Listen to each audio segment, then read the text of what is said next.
Let's take a look back then at the first race to kickstart Sunday here at the 81st members meeting at Goodwood, the Parnell Cup, and it was a good start for John Yaw from the front row, second on the grid, who pipped pole sitter Will Nuttall into that first corner through Madrick, and there, Bruce, it was nip and tuck for quite a few laps for the lead. Absolutely exquisite racing between Will Nuttall in the front and John Yaw, who got past him, but Nuttall kept on looking, probing here, probing there. Will I be off at the inside line?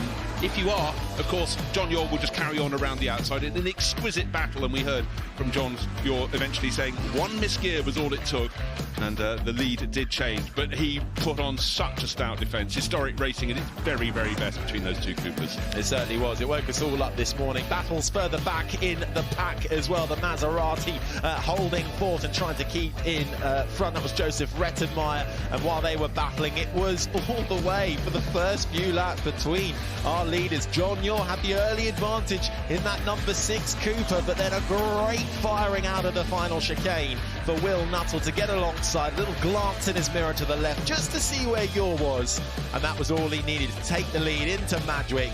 And really, Will Nuttall never looked back after that. There was a spin for Julian Wilton onto the grass, a perfect pirouette, managed to keep it going and actually recovered to still score some points. So good work from Wilton in the RA to keep that going. There was a little bit of contact further back with the Delage going wheel to wheel, and there, getting a little bit feisty in the final stages, trying to navigate the traffic was John Yaw, and it really closed up right at the end. We heard Will Nuttall was trying to slow down enough to take the checkered flag, but he missed it by half a second, had to do another lap, and that allowed John Yaw to really catch up. There was contact in the final lap. Yaw almost losing the rear end of that Cooper, coming into the final chicane, giving Nuttall a tap, and then out of the final corner to the line, half a second between them, but it went the way of Will Nuttall. Makes it 3 Parnell Cup victories. John Yaw hounding him all the way, with Ian Nuttall rounding out the podium. It was a Cooper 1, 2, 3 to kickstart things.